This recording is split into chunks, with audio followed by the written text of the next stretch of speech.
Hi friends, welcome back to my channel. எல்லாருக்கும் வணக்கம். இன்னைக்கு நான் 7 வகையான பொரியல் வகைகளையும் ஒரே வீடியோவாக உங்களுக்கு கொடுக்க போகிறேன். இது ரொம்ப யூஸ்ஃபுல்லாக இருக்கும்னு நினைக்கிறேன். முதல்ல நம்ம முட்டைக்கோஸ் பொரியல் இது எப்படி செய்கிறதுன்னு பார்க்கலாம். இதுக்கு ஒரு வாணலியை சூடு பண்ணிவிட்டு எண்ணெய் விட்டு கடுகு, உளுத்தம்பருப்பு, கடலைப்பருப்பு, கொஞ்சமாக சீரகம், ஒரு காஞ்ச மிளகா இது எல்லாத்தையும் சேர்த்து நல்லா பொரிய விடணும். கடலைப்பருப்பு நிறைய போட்டிங்கன்னா நல்லா வாய்க்கு அகப்படும் போது டேஸ்ட் ரொம்ப நல்லாயிருக்கும். இப்போ இது எல்லாத்தையும் எண்ணெயில் போட்டு நல்லா பொரிய விடணும்.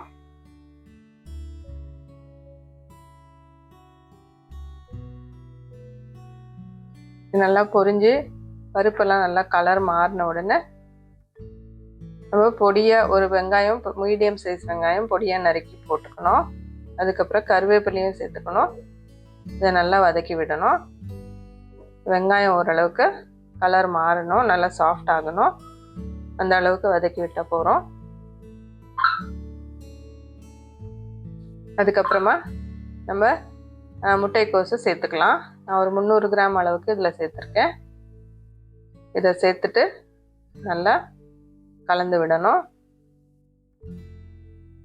முட்டைக்கோஸை நீங்கள் இன்னுமே பொடியாக கூட நறுக்கலாம், இல்லை நீல வாக்கில் மெல்லிஸாக சேமியா மாதிரியும் நறுக்கிக்கலாம். இப்போ இதை நல்லா கலந்து விட்டுட்டு, இப்போ பார்க்க நிறைய இருக்க மாதிரி இருக்கும், வதங்கின உடனே சுருங்கிடும்.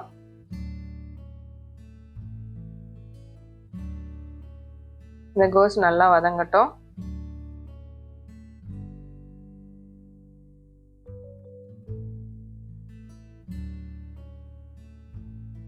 இந்த முட்டைக்கோஸ் பொரியல் ரொம்பவே வித்தியாசமாக இருக்கும். நம்ம எப்போவும் வெறும் தேங்காய் திருவி கொட்டி வெள்ளையாக ஒரு பொரியல் பண்ணுவோம், அது சாதாரணமாக இருக்கும். இது ஆந்திரா ஸ்டைலில் ஒரு பொரியல். இப்போ இதை மூடி போட்டு ஒரு 5 நிமிஷம் வேக விட்டுடணும். அதுக்கப்புறமா உப்பு, இதுக்கு தேவையான அளவு உப்பு, ஒரு அரை டீஸ்பூன் அளவுக்கு மஞ்சள் பொடி இதையும் சேர்த்துட்டு நல்லா கலந்து விட்டுக்கலாம். இந்த கோஸ் பொரியல் வித்தியாசமாக இருக்கும்னு சொன்னேன் இல்லையா, நல்லா காரசாரமாக சூப்பராக இருக்கும். இதுக்கு ஒரு மசாலா தயார் பண்ணிக்கணும். அது என்ன, அதில் என்ன போட்டு அரைக்கணுன்றது நான் இப்போ சொல்கிறேன். இப்போ பாருங்கள், இந்த கோஸ்லேயே தண்ணி நிறைய விட்டு நல்லா அதுலேயே வேகணும். நல்லா நமக்கு எக்ஸ்ட்ராவாக இதுக்கு தண்ணி ஊற்றணும்னு அவசியம் இல்லை. இப்போ நம்ம மசாலாவை ரெடி பண்ணிக்கலாம். திரும்பவும் ஒரு 5 நிமிஷம் மூடி போட்டு அது லோ ஃப்ளேமில் வச்சு வேக விட்டுட்டு இதுக்கு மசாலாவை அரைச்சிக்கலாம். ஒரு 2 தேங்காய் பத்தை அளவுக்கு கட் பண்ணி போட்டுக்கிறேன் மிக்சியில். அதுக்கப்புறம் 3 பச்சை மிளகா, ஒரு 4 பல்லு பூண்டு இதையும் சேர்த்து நல்லா கொரப்பாக அரைச்சி எடுத்துக்கணும். தேங்காய் பத்தை இல்லைன்னா நீங்கள் தேங்காய் திருவல் கூட ஒரு 2 டேபிள் ஸ்பூன் அளவுக்கு சேர்த்துக்கலாம். இப்போ பாருங்கள், ரொம்ப நைஸாக அரைக்காமல் இந்த மாதிரி கொரப்பாக அரைச்ச போகிறோம். இப்போது கோஸ் ஓரளவுக்கு வெந்துருச்சு. நல்லா வெந்து அந்த தண்ணியெல்லாம் சுண்டிருச்சான்னு நீங்கள் செக் பண்ணிவிட்டு அதுக்கப்புறமா இந்த அரைச்ச விழுதை சேர்க்கணும். அரைச்ச விழுதை சேர்த்துட்டு நல்லா கலந்து விட்டோன்னா அதில் இருக்கிற அந்த பச்சை வாடையெல்லாம் போயிடும். அந்த தேங்காயில் இருக்கிற பூண்டு, அந்த பச்சை மிளகாய் இதெல்லாம் நல்லா பச்சை ஸ்மெல்லும் போயிடும். ஒரு 2 நிமிஷம் வதக்கிட்டு அதுக்கப்புறம் ஸ்டவ் ஆஃப் பண்ணிவிட்டு தேவையான அளவு கொத்தமல்லி நல்லா பொடியாக நறுக்கி போட்டிங்கன்னா சூப்பராக நம்ம முட்டைக்கோஸ் பொரியல் ரெடி ஆகிடும். அடுத்தது கொத்தவரங்காய் உசிலி, இது எப்படி செய்கிறதுன்னு பார்க்கலாம். இதுக்கு கடலைப்பருப்பு நல்லா ஊற வச்சுருக்கேன். கடலைப்பருப்பு ஒரு 3/4 கப்புனா ஒரு 1/4 கப் அளவுக்கு துவரம் பருப்பு சேர்த்து ஊற வச்சு எடுத்து வச்சுருக்கேன். இப்போ அந்த ஊற வச்ச பருப்பையும் பச்சை மிளகாயை போட்டு நல்லா கொரப்பாக அரைச்சி எடுத்துக்கணும். இப்போ இந்த பருப்பு மிளகாயோட கூட இதுக்கு தேவையான அளவுக்கு உப்பு அதையும் சேர்த்துக்கலாம். அதுக்கப்புறம் ஒரு அரை டீஸ்பூன் அளவுக்கு பெருங்காயத்தூள் அதையும் சேர்த்துட்டு நல்லா கொரப்பாக அரைச்சி எடுத்துகிட்டு வந்துடுவோம். இப்போ பாருங்கள், இந்த அளவுக்கு கொரப்பாக அரைச்சா போகிறோம். ரொம்ப நைஸாக அரைச்சிங்கன்னா அந்த உசிலி அவ்வளோ டேஸ்ட்டாக வராது. கொஞ்சம் கொரகொரப்பாகவே அரைச்சிக்கோங்க. இப்போ நம்ம அந்த அரைச்ச விழுதை ஒரு இட்லி தட்டில் போட்டு பேனில் வச்சு ப்ரெஷர் குக் பண்ண வேண்டாம், இட்லி வேக வைக்கிற மாதிரி நல்லா வேக வச்சு எடுத்துக்க போகிறோம். ஸோ இட்லி மாதிரியே அந்த குழியில் போட்டு மூடி போட்டு வேக வச்சு எடுத்துக்கலாம். நல்லா ஒரு 10 நிமிஷம் மீடியம் ஃப்ளேமில் வச்சிங்கன்னா சூப்பராக வெந்துடும். இட்லி வேகிற நேரம் தான் ஆகும்.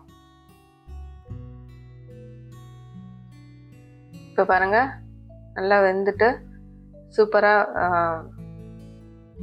இட்லி மாதிரி சூப்பராக இருக்குது. இப்போ இதை எடுத்து ஆற வச்சுட்டு நல்லா இந்த மாதிரி உதுத்து வச்சுக்கணும். நல்லா உதுக்க வரும். இப்போ ஒரு வாணலியில் எண்ணெய் விட்டு சூடு பண்ணிவிட்டு கடுகு உளுத்தம்பருப்பு போட்டு அது கூடவே 2 காஞ்ச மிளகா அதையும் போட்டு நல்லா பொரிய விடணும். பருப்பெல்லாம் நல்லா கலர் மாதிரி பொரிஞ்ச உடனே நம்ம கட் பண்ணி வச்சுருந்த கொத்தவரங்காயை சேர்த்துக்கணும். இந்த கொத்தவரங்காய் ரொம்பவே நல்லது உடம்புக்கு. இந்த உசிலி நீங்கள் பீன்ஸில் கூட பண்ணலாம். பீன்ஸு குடமிளகாயிலையும் பண்ணலாம் இதே மாதிரி. ஸோ இப்போ இதுக்கு கொஞ்சமாக மஞ்சள் பொடியும் சேர்த்துட்டு இதுக்கு தேவையான அளவு உப்பையும் சேர்த்துட்டு நல்லா மூடி போட்டு கொஞ்சம் நேரம் வேக விட போகிறோம். இதுக்கு கொஞ்சமாக தண்ணி சேர்த்துக்கலாம். கொஞ்சம் பெருங்காய பொடியும் சேர்த்துட்டு மூடி போட்டு வேக வச்சுக்கலாம். ஒரு 1/2 டம்ளர் தண்ணி சேர்த்த போகிறோம்.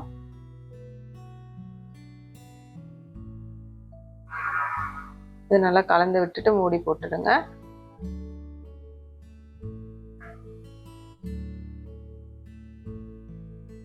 இப்போ ஒரு 10 நிமிஷத்தில் சூப்பராக வெந்துடும். தண்ணியெல்லாம் நல்லா சுண்டிருச்சு. தண்ணியெல்லாம் சுண்டின பிறகு நம்ம உதுத்து வச்சுருந்தோம் இல்லையா அந்த கடலை பருப்பு அரைச்சது, அதையும் சேர்த்துக்கலாம். தண்ணி சுண்டாமல் போட்டுறாதீங்க.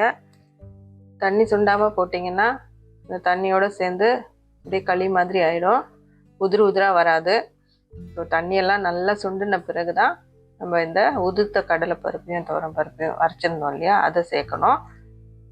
இப்போ சூப்பராக நம்ம கொத்தவரங்காய் உசிலி உதிராக ரெடி ஆகிடுச்சு. கடைசியாக கொஞ்சம் கருவேப்பிலையும் சேர்த்துட்டு நல்லா கலந்து விட்டோம்னா நம்மளோட அட்டகாசமான கொத்தவரங்காய் உசிலி ரெடி. இதை மோர் குழம்புக்கெல்லாம் வச்சு சாப்பிட்டா ரொம்பவே அட்டகாசமாக இருக்கும். ரசம் சாதத்துக்கு வச்சு சாப்பிட்லாம், சாம்பார் சாதத்துக்குமே ரொம்ப நல்லா தான் இருக்கும். கண்டிப்பாக இது மாதிரி பொரியல் ட்ரை பண்ணி பாருங்கள்.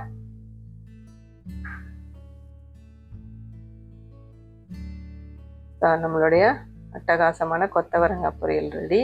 அடுத்தது பிடிக்கரணை வறுவல், அதை பார்க்கலாம். இது எப்படி செய்கிறதுன்னு. இதுதான் பிடிக்கரணை. இதை நல்லா வாங்கி ஒரு 7-8 நாள் இந்த மாதிரி நம்ம வெங்காய கூடையிலே போட்டு கொஞ்ச நாள் வச்சுருந்து அதுக்கப்புறம் தான் யூஸ் பண்ணணும். நீங்கள் உடனே வச்சு யூஸ் பண்ணிங்கன்னா தொண்டையெல்லாம் குத்தும், அந்த மாதிரி காரம் எடுக்கும். ஸோ ஞாபகம் வச்சுக்கோங்க. இப்போ இதை ப்ரெஷர் பேனில் போட்டு நல்லா வேக வச்சு எடுத்துக்க போகிறோம். ரொம்ப வேக விட வேண்டாம். 1-2 விசிலுக்குள்ளேயே ஆஃப் பண்ணிவிடுங்க. ரொம்ப வேக வச்சிங்கன்னா தோல் உரிக்கிறதே கஷ்டமாயிடும். அதுக்கப்புறம் அதை நீங்கள் பொரியலாக வறுக்கும்போது ரொம்ப கூழாக போயிடும். ஸோ கரெக்டாக பார்த்து கொஞ்சமாக வேக வச்சுக்கோங்க. இந்த கத்தி உள்ளே நுழையிற அளவுக்கு வெந்தால் போகிறோம். ஸோ ஒரு விசில் இருந்தாலே ரொம்ப சீக்கிரம் வந்துடும் சில குக்கரில். ஸோ இதை எடுத்து நல்லா ஆற வச்சுட்டு தோலை உரித்து நல்லா இந்த மாதிரி பீசஸாக கட் பண்ணி வச்சுக்கோங்க. இப்போ ரொம்ப கூழாக வந்துருச்சுன்னா இந்த மாதிரி கட் பண்ணவே வராது. ஸோ கரெக்டாக வேக வச்சு கட் பண்ணி வச்சுக்கோங்க. இப்போ ஒரு வாணலியில் எண்ணெய் விட்டு சூடானதும் கடுகு உளுத்தம்பருப்பை தாளித்து பொடியாக ஒரு மீடியம் சைஸ் வெங்காயம், நிறைய வெங்காயம் போட்டாலே ரொம்ப நல்லாயிருக்கும். நான் 2 மீடியம் சைஸ் வெங்காயம் போட்டிருக்கேன். ஸோ இது நல்லா கருவேப்பிலையோடு சேர்த்து நல்லா வதக்கி விடணும்.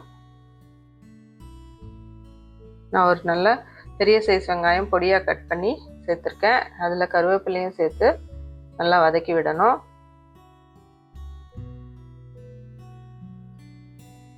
இது நல்லா வதங்கி நல்லா கலர் மாறணும் வெங்காயம். அப்போ தான் வறுவல் சூப்பராக டேஸ்ட்டாக இருக்கும். இப்போ பாருங்கள் நல்லா வெங்காயம் சாஃப்டாக ஆகிடுச்சு, நல்லா கலரும் மாறிடுச்சு. இப்போ இந்த ஸ்டேஜில் இஞ்சி பூண்டு விழுது 1 ஸ்பூன் சேர்த்துக்கணும். இந்த இஞ்சி பூண்டு விழுது நல்லா பச்சை ஸ்மெல் போகிற வரைக்கும் வதக்கி விடணும். எண்ணெய் இன்னும் கொஞ்சமே தாராளமாக விட்டிங்கன்னா வறுவல் சூப்பராக வரும்.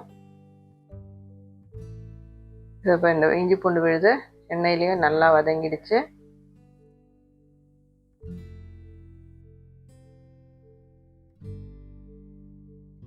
வெங்காயம் இஞ்சி பூண்டு விழுதெல்லாம் நல்லா ஒன்றா சேர்ந்த உடனே நம்ம தக்காளியை சேர்த்துக்கலாம்.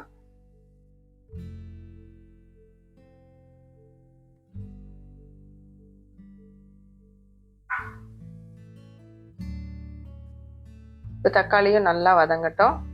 நல்லா ஓரளவுக்கு சாஃப்டாக ஆன உடனே நம்ம மற்ற மசாலாலாம் சேர்த்துக்கலாம்.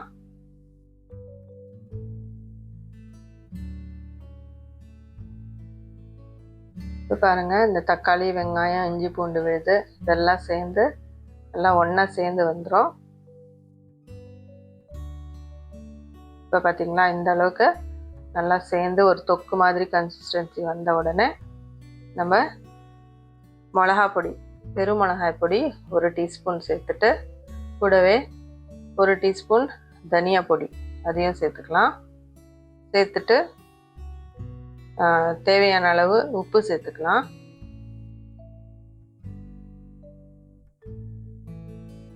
இப்போ இதெல்லாத்தையும் நல்லா கலந்து விட்டுக்கணும்.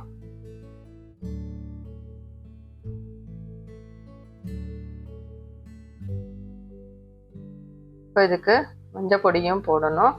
ஒரு 1/2 டீஸ்பூன் அளவுக்கு மஞ்சள் பொடியும் சேர்த்திங்கன்னா இந்த எண்ணெயிலே வதங்கும் போது நல்ல ஒரு கலர் கொடுக்கும். ஸோ இந்த மிளகா பொடி மஞ்சள் பொடியெல்லாம் எண்ணெயில் கொஞ்சம் வதங்கட்டும். அதுக்கப்புறமா ஒரு 1/2 டம்ளர் அளவுக்கு தண்ணி சேர்த்துக்கலாம். இந்த தண்ணி எதுக்கு சேர்க்கறதுனா அந்த கிழங்கு நம்ம உரித்து கட் பண்ணி வச்சுருக்கோம் இல்லையா, அது இதில் போடும்போது தண்ணியில் நல்லா அது ஊறி அந்த மசாலாலாம் அந்த கிழங்குல நல்லா இறங்கும். ஸோ அதுக்காக தான் தண்ணி ஊற்றுறோம். இல்லாட்டி தண்ணி ஊற்றாமல் நம்ம அப்படியே கிழங்கை போட்டு கலந்தோன்னா இந்த மசாலாலாம் அதில் ஊறாது. ஸோ இப்போ இந்த மாதிரி தண்ணி ஊற்றி நல்லா மிக்ஸ் பண்ணி விட்டு கொஞ்சம் நேரம் மூடி போட்டு வச்சுருந்திங்கன்னா அந்த தண்ணியெல்லாம் இழுத்து மசாலாலாம் இறங்கி சூப்பர் டேஸ்டியாக இருக்கும். இப்போ பார்த்தீங்கன்னா நல்லா கலந்து விட்டாச்சு. இப்போ மூடி போட்டு சிம்லேயே கொஞ்ச நேரம் ஒரு 5லேருந்து 10 நிமிஷத்துக்குள்ளே வைக்கணும். அதுக்கப்புறம் மூடியை திறந்து பார்த்தீங்கன்னா நல்லா தண்ணியெல்லாம் இழுத்து நல்லா சூப்பரான மசாலாலாம் இறங்கி கிழங்குமே ஒரு 80% வெந்திருந்தது இல்லையா, இப்போ நல்லா ஃபுல்லாக வெந்துருச்சு. நம்மளுடைய பிடிக்கரணை வறுவல் சூப்பராக ரெடி ஆயிடுச்சு. கொத்தமல்லி தழையை நல்லா பொடியாக நறுக்கி போட்டு இறக்கிட வேண்டியது தான். இப்போ அடுத்தது முள்ளங்கி கீரை பொரியல். இது எப்படி செய்கிறதுன்னு பார்க்கலாம். வாரத்தில் ஒரு நாள் இந்த மாதிரி கீரை வகைகள் சேர்த்துக்கிட்டா உடம்புக்கு ரொம்ப நல்லது. அதுக்கு இந்த முள்ளங்கி கீரையை இந்த மாதிரி பொடியாக நறுக்கி எடுத்து வச்சுக்கணும். நீங்கள் அரைக்கீரை, சிறுகீரை, முருங்கைக்கீரை அதில் எல்லாமே இதே மாதிரி ப்ரொசீஜரில் பண்ணிங்கன்னா ரொம்பவே சூப்பராக இருக்கும். ஸோ கண்டிப்பாக இந்த மாதிரி வாரத்தில் ஒரு நாள் கீரையை சேர்த்துக்கோங்க. பொடியாக நறுக்கி எடுத்து வச்சுக்கணும். இப்போ ஒரு வாண்டியை எண்ணெய் விட்டு சூடு பண்ணிவிட்டு கடுகு, உளுத்தம்பருப்பு, கடலைப்பருப்பு, சீரகம் கொஞ்சம், 2 காஞ்ச மிளகா இது எல்லாத்தையும் போட்டு நல்லா பொரிய விடணும்.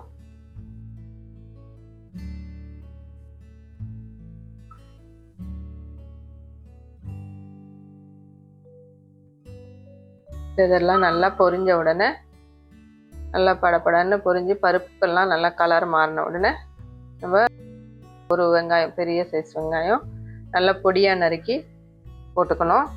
வெங்காயம் நிறைய சேர்த்திங்கன்னா ரொம்பவே நல்லாயிருக்கும். ஏன்னா அந்த கீரை நல்லா சுருங்கி போயிடும். இந்த வெங்காயம் தான் அதில் டேஸ்ட்டு நல்லா எடுத்து கொடுக்கும்.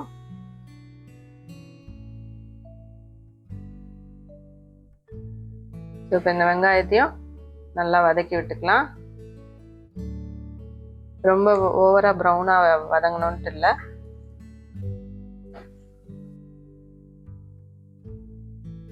ஓரளவுக்கு கலர் மாறின உடனே நம்ம கீரை கட் பண்ணி வச்சுருந்தோம் இல்லையா, அதை சேர்த்துக்கலாம்.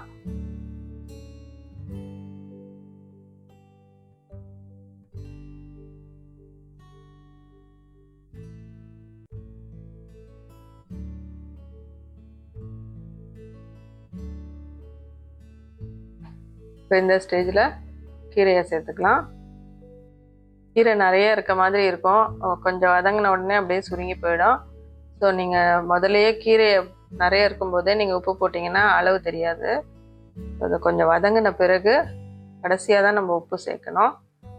அப்போ தான் நம்ம கரெக்டாக அந்த குவான்டிட்டி எவ்வளோன்னு தெரியும். இப்போ இந்த வெங்காயத்தோட கீரையும் நல்லா வதக்கிக்கலாம். முருங்கைக்கீரையிலலாம் இதே மாதிரி பொரியல் பண்ணிங்கன்னா ரொம்பவே சூப்பராக இருக்கும். சிறுகீரையிலையுமே ரொம்ப டேஸ்ட்டாக வரும். இப்போ இதை நல்லா கலந்து விட்டுட்டு கொஞ்ச நேரம் ஓப்பன்லேயே இதே மாதிரி அப்பப்போ கலரி விட்டுட்டே இருந்தீங்கன்னா நல்லா இந்த மாதிரி சுருங்கி வெந்துடும். இப்போ இந்த ஸ்டேஜில் தான் நம்ம உப்பு சேர்க்கணும். நீங்கள் முதலே உப்பு போட்டிங்கன்னா அப்புறமா கரிச்சிரும். ஸோ இப்போ இந்த கீரை எவ்வளோ கம்மியாகிடுச்சு பாருங்கள். இதை பார்த்துக்கிட்டு இந்த அளவுக்கு தான் நீங்கள் உப்பு சேர்க்கணும். இப்போ தண்ணி பாருங்கள், நம்ம தண்ணியே விடலை, இந்த கீரையிலேருந்து வந்த தண்ணி தான். இந்த தண்ணி நல்லா சுண்டுற வரைக்கும் கொஞ்ச நேரம் கலந்து விட்டுக்கலாம்.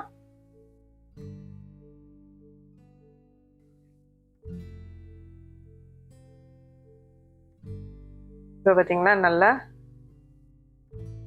தண்ணி நல்லா சுண்டிருச்சு, ஓரளவுக்கு தண்ணியே இல்லை பாருங்கள். இப்போ இந்த ஸ்டேஜில் நம்ம 2-3 பல்லு பூண்டு தட்டிட்டு சேர்த்துக்கணும். இந்த பூண்டு சேர்க்கும் போது ரொம்பவே மணமாக இருக்கும். பூண்டு பிடிக்காதவங்க இதை ஸ்கிப் பண்ணிக்கலாம். ஆனால் பூண்டு போட்டிங்கன்னா ரொம்ப சூப்பராக இருக்கும். கண்டிப்பாக ஒரு தரம் ட்ரை பண்ணி பாருங்கள். இப்போ இந்த பூண்டு 2 நிமிஷம் நல்லா வதங்கின உடனே 1 கப் அளவுக்கு தேங்காய் துருவலை சேர்த்துக்கலாம். நல்லா கலந்து விட்டு ஒரு 2 நிமிஷம் அதுவும் நல்லா வதக்கி விடணும். இப்போ நம்மளுடைய சூப்பரான முள்ளங்கி கீரை பொரியல் ரெடி ஆயிடுச்சு. இது கண்டிப்பாக ட்ரை பண்ணி பார்த்துட்டு உங்கள் கமெண்ட்ஸ் சொல்லுங்கள்.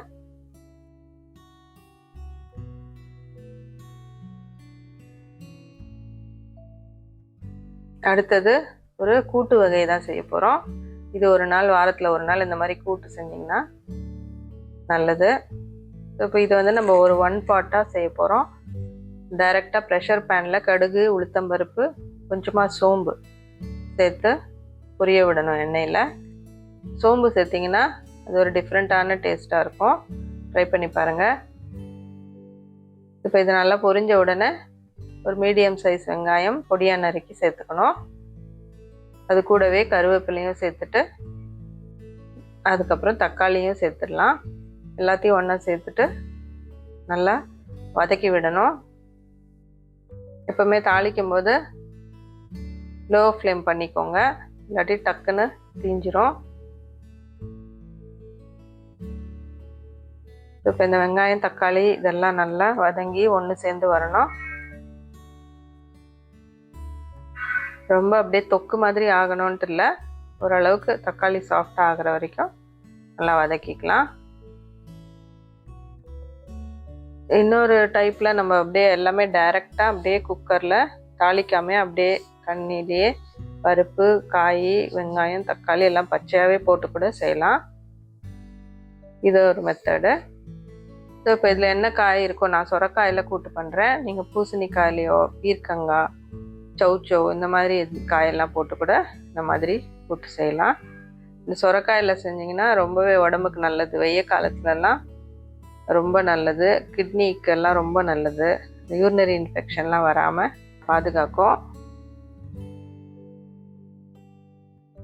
ஸோ இது அடிக்கடி நீங்கள் வாரத்தில் ஒரு நாளாவது சொரக்காயை உணவில் சேர்த்துக்கணும்.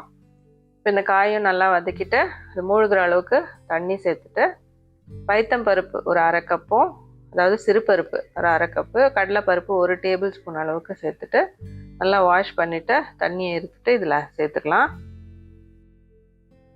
பருப்பு ரொம்ப சேர்க்கக்கூடாது, லைட்டாக அந்த மாதிரி சேர்த்திங்கன்னா தான் கூட்டு நல்லா டேஸ்டியாக வரும். இல்லாட்டி ரொம்ப கெட்டியாக ஒரு மாதிரி சேறு மாதிரி வரும். இப்போ இதுலேயே மஞ்சப்பொடி 1 டீஸ்பூன், அப்புறம் சாம்பார் பொடி அது ஒரு 1லேருந்து 1.5 டீஸ்பூன் அளவுக்கு சேர்த்துக்கலாம். சேர்த்துட்டு தேவையான அளவு உப்பையும் சேர்த்துட்டு நல்லா கலந்து விட்டுட்டு மூடி போட்டு ப்ரெஷர் குக் பண்ணிக்கலாம். 1லேருந்து 2 விசில் இருந்தாலே போகிறோம். ரொம்ப நேரம் வேக வச்சிங்கன்னா பருப்பு ரொம்ப குழஞ்சி அது ஆறிடுச்சுன்னா அப்படியே கேக்கு மாதிரி ஆகிடும். ஸோ அந்த மாதிரி ரொம்ப வேக வைக்கக்கூடாது சிறுபருப்பை. ஸோ லைட்டாக 1 அல்லது 2 விசில் விட்டாலே ஜாஸ்தி.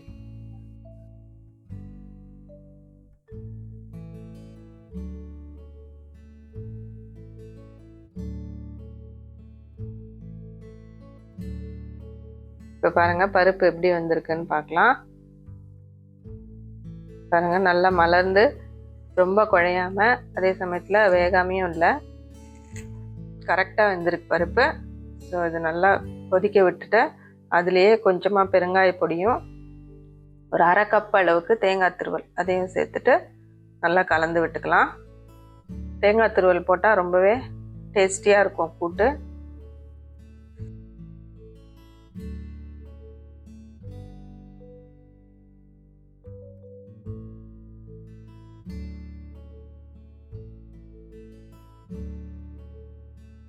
இந்த தேங்காயோட பச்சை ஸ்மெல் போகிற வரைக்கும் நல்லா கொதிக்க விட்டுட்டு இந்த அளவுக்கு தண்ணி இருக்கணும், ரொம்ப சுண்ட விடாமல் இந்த அளவுக்கு இருந்தாலே ஆறுனப்புறம் கரெக்டாக இருக்கும்.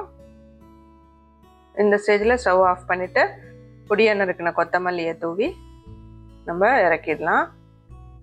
சூப்பரான சுரைக்காய் கூட்டு ரெடி. ட்ரை பண்ணி பாருங்கள்.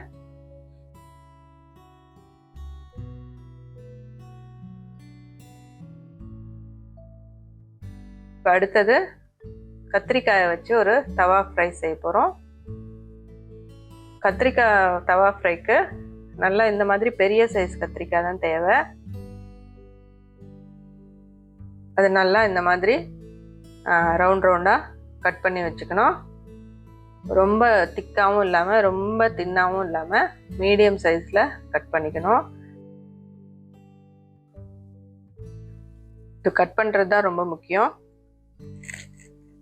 ரொம்ப மெல்லிசாக கட் பண்ணிங்கன்னா அது வறுவல் மாதிரி வராமல் ரொம்ப வளவலன்னு ஆகிடும். அதே சமயத்தில் ரொம்ப திக்காக கட் பண்ணிங்கனாலும் உள்ளெல்லாம் வேகாத மாதிரி இருக்கும்.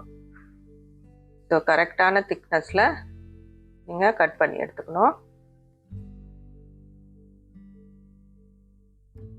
இந்த மாதிரி பெரிய கத்திரிக்காய் உங்களுக்கு கிடச்சிதுன்னா கண்டிப்பாக இந்த ரெசிபியை ட்ரை பண்ணுங்கள்.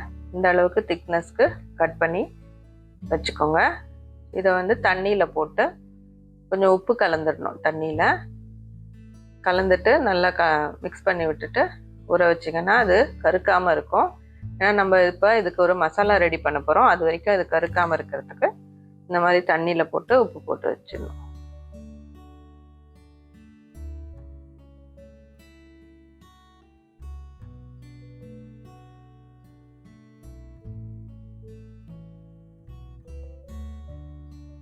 இப்போ அடுத்தது இதுக்கு மசாலா ரெடி பண்ணிக்கலாம்.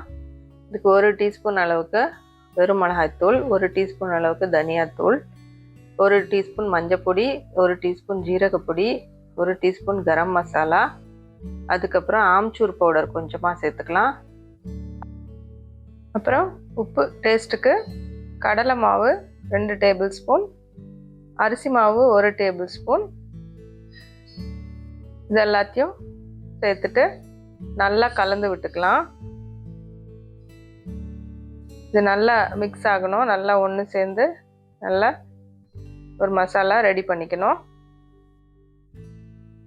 இந்த அளவுக்கு நல்லா எல்லாமே கலந்துடணும். இப்போது நம்ம நறுக்கி வச்சிருந்தோம் இல்லையா அந்த கத்திரிக்காய், அதுலேருந்து அந்த பீஸை ஒன்று ஒன்றா எடுத்து இந்த பவுடரில் கோட்டிங் கொடுத்துடணும். நல்லா பெரட்டி இந்த மாதிரி கோட்டிங் வச்சு நல்லா ஒரு தட்டில் க்ளீனாக அடுக்கி வச்சிடணும். இதை நல்லா கோட்டிங் கொடுத்துட்டு நீங்கள் உடனே கூட ஃப்ரை பண்ணலாம். ரொம்ப நேரம் ஊற வைக்கணும்னு அவசியம் இல்லை. ரொம்ப நேரம் ஊற வச்சிங்கன்னா அது என்ன ஆகும்னா அந்த தண்ணி வந்து அந்த கோட்டிங் எல்லாத்தையும் கரைச்சி அது ஒரு மாதிரி ஒழுக ஆரம்பிச்சிடும். ஸோ நீங்கள் உடனே டக்குன்னு கோட்டிங் கொடுத்த உடனே கூட நீங்கள் ஃப்ரை பண்ண ஆரம்பிச்சிடலாம். இப்போ இந்த மாதிரி எல்லா கத்திரிக்காய் பீசஸும் கோட்டிங் கொடுத்து ரெடி பண்ணி தட்டில் எடுத்து வச்சுட்டு நீங்கள் அதுக்குள்ளே தவா வச்சு ஆன் பண்ணிக்கலாம் ஸ்டவ்வில். இப்போ அதில் ஒரு 2-3 டேபிள் ஸ்பூன் நல்லா தாராளமாக எண்ணெய் விட்டுக்கணும். நல்லா எண்ணெய் விட்டுட்டு இந்த கத்திரிக்காய் கோட்டிங் கொடுத்து வச்சுருந்தோம் இல்லையா, அதை ஒரு பீஸாக வச்சு நல்லா இந்த தவாவில் க்ளீனாக அடுக்கிடணும். அந்த அடிப்பக்கம் நல்லா எண்ணெய் படுற மாதிரி வச்சுருங்க. இப்போ நிறைய எண்ணெய் இருக்க மாதிரி இருக்குது. இந்த எல்லா கத்திரிக்காயும் வச்சுட்டு நம்ம கொஞ்ச நேரம் விட்டோம்னாலே அந்த எண்ணெய் எல்லாம் இழுத்துரும்.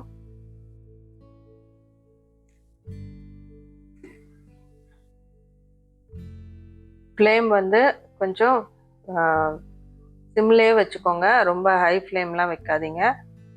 சிம்லேயே வச்சிங்கன்னா தான் நல்லா வெந்து சூப்பராக முறுமுறுன்னு வரும்.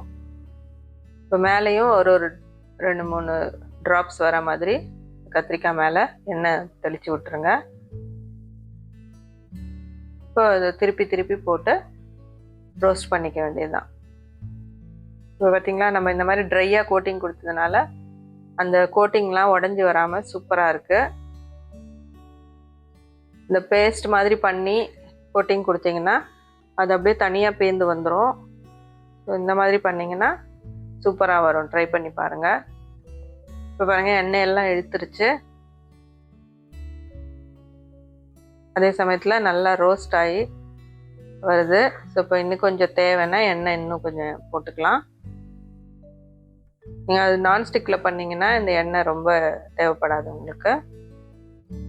ஸோ பாருங்கள், நல்லா சூப்பராக அந்த கோல்டன் கலர் வருது. இது ரொம்பவே டேஸ்டியாக இருக்கும். சும்மா ஸ்நாக்ஸ் மாதிரி கூட வச்சு சாப்பிட்லாம். சாம்பார் சாதம், ரசம் சாதம், தயிர் சாதம், அப்புறம் இந்த கலந்த சாதம், தக்காளி சாதம்லாம் பண்ணுவோம் இல்லையா, புதினா ரைஸ், அந்த மாதிரிலாம் இதுக்கெல்லாம் கூட சூப்பராக இருக்கும். ஸோ நீங்கள் சமையல் பண்ணவே போர் அடிச்சதுன்னா இதை டக்குன்னு இந்த மாதிரி ஒரு மசாலா மாத்திரம் ரெடி பண்ணி பரட்டி ரோஸ்ட் பண்ணி எடுத்துகிட்டு சாப்பிட்லாம்.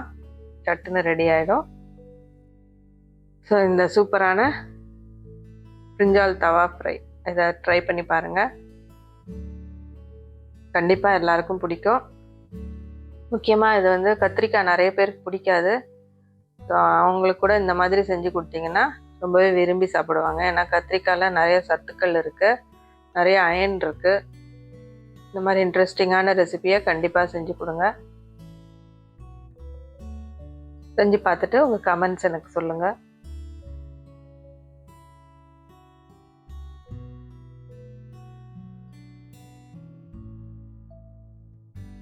இப்போ அடுத்தது நம்ம மஞ்சள் பூசணியை வச்சு ஒரு பொரியல் செய்ய போகிறோம். இதுக்கு ஒரு வாணலியில் சூடு பண்ணிவிட்டு எண்ணெய் விட்டுக்கலாம். எண்ணெய் சூடு ஆனதும் கடுகு, உளுத்தம்பருப்பு, சீரகம் இது எல்லாத்தையும் போட்டு பொரிய விடணும். கடுகெல்லாம் பொரிஞ்ச உடனே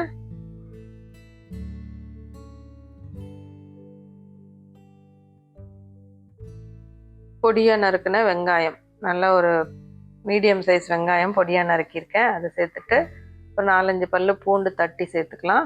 அதோட கூட கொஞ்சம் கருவேப்பிலையும் ஒரு பச்சை மிளகா கீரி சேர்த்துக்கலாம். இதெல்லாம் சேர்ந்து வதங்கும் போது அப்படியே மணமாக இருக்கும். ஸோ இந்த மாதிரியான காம்பினேஷன் ரொம்பவே சூப்பராக இருக்கும். கண்டிப்பாக இதை ட்ரை பண்ணி பாருங்கள்.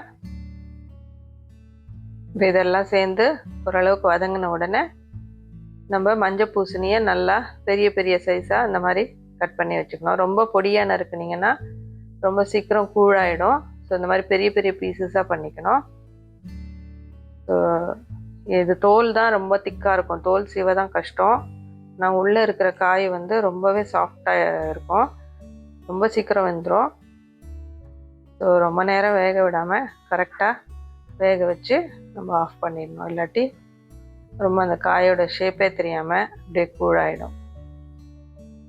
ஸோ இப்போ இந்த மாதிரி நல்லா ஓரளவுக்கு வதக்கிட்டு 1/2 ஸ்பூன் மஞ்சள் பொடி, ஒரு டீஸ்பூன் மிளகா பொடியும் தனியா பொடியும் சேர்த்துட்டு நல்லா கலந்து விட்டுக்கலாம். காரம் உங்களுக்கு இன்னும் கொஞ்சம் தேவைன்னா இன்னும் கொஞ்சம் எக்ஸ்ட்ரா கூட சேர்த்துக்கோங்க. ஏன்னா இந்த மஞ்சள் பூசணியில் வந்து கொஞ்சம் ஸ்வீட்னஸ் இருக்கும். ஸோ சிலருக்கு ஸ்வீட் ரொம்ப பிடிக்காத மாதிரி இருந்ததுன்னா அவங்க இன்னும் கொஞ்சம் காரம் கூட சேர்த்துக்கலாம். இப்போ இதெல்லாம் நல்லா எண்ணெயிலே நல்லா வதங்கட்டும். கொஞ்ச நேரம் மீடியம் ஃப்ளேமில், லோ ஃப்ளேம்லேயே வச்சுக்கோங்க. இதுக்கப்புறம் நல்லா தண்ணி தெளிச்சுக்கலாம். தண்ணி ரொம்ப ஊற்றக்கூடாது. நான் பாருங்கள் ஒரு 2-3 கை தான் தண்ணி தெளிக்கிறேன்.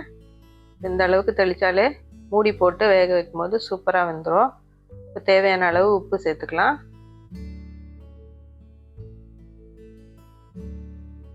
இது நல்லா கலந்து விட்டுட்டு மூடி போட்டு வேக வச்சுக்கலாம். பூசணிக்காயிலையும் நிறைய சத்துக்கள் நிறைஞ்சிருக்கு. இதையும் அடிக்கடி நம்ம உணவில் சேர்த்துக்கிட்டா நமக்கு நிறைய பெனிஃபிட்ஸ் கிடைக்கும். ஸோ இப்போ இதை சிம்மில் வச்சு மூடி போட்டு வேக வச்சுக்கலாம். ஒரு 5 நிமிஷத்துலேயே டக்குன்னு வெந்துடும். நான் ஒரு 2-3 நிமிஷத்துலேயே திறந்து பார்த்தேன். கொஞ்சம் பாதி வெந்துருச்சு. அதில் ஊற்றின நம்ம தண்ணி தெளித்தோம் இல்லையா, அதில் பாருங்கள் அதுவே இவ்வளோ தண்ணி இருக்குது. இன்னும் கரண்டியில் கட் பண்ணி பார்த்தா இன்னும் கொஞ்சம் வேகணும். ஸோ இன்னும் கொஞ்சம் நேரம் இந்த தண்ணி சுண்டுற அளவுக்கு மூடி போட்டு ஒரு 5 நிமிஷம் வச்சுருந்தாக்கா நல்லாவே வெந்துடும். ஸோ ஒரு 5 நிமிஷம் கழித்து பார்க்கலாம். இது பாருங்க சூப்பராக வெந்துருச்சு. அந்த காயோட எட்ஜஸ்லாம் பார்த்தாலே தெரியும் நல்லா வெந்து அப்படியே நல்லா சேர்ந்து வந்துருச்சு. இன்னும் கொஞ்சம் விட்டால் ரொம்ப கூழாக போயிருக்கும். இப்போ பாருங்கள் கரண்டியெல்லாம் நம்ம கட் பண்ணி பார்த்தா நல்லா கட் பண்ண வரும். ஸோ இந்த அளவுக்கு வெந்தால் போகிறோம். தண்ணியும் ஓரளவுக்கு சுண்டிருச்சு. இப்போ நம்ம ஒரு 1/2 கப் அளவுக்கு தேங்காய் துருவல் சேர்த்துக்கலாம்.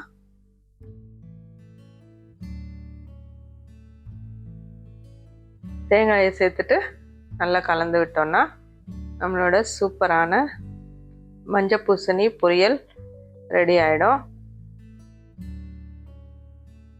இதையுமே நம்ம சாம்பார் சாதம், ரசம் சாதம், தயிர் சாதம் எல்லாத்துக்குமே சேர்த்து சாப்பிடலாம். இது ரொம்ப ஹெல்த்தியான ஒரு காய். கண்டிப்பாக செஞ்சு சாப்பிட்டு பாருங்கள். சாப்பிட்டு பார்த்துட்டு உங்கள் கமெண்ட்ஸ் சொல்லுங்கள்.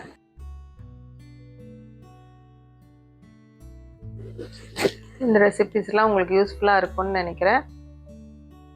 ஸோ இதை கண்டிப்பாக இது எல்லாத்தையும் செஞ்சு பார்த்துட்டு இந்த வீடியோ எப்படி இருந்ததுன்னு உங்கள் கமெண்ட்ஸ் எனக்கு சொல்லுங்கள். நான் மறுபடியும் இந்த மாதிரி இன்ட்ரெஸ்டிங்கான வீடியோஸோடு உங்களை மீட் பண்ணுறேன். அது வரைக்கும் bye bye. Thanks for watching. Happy cooking.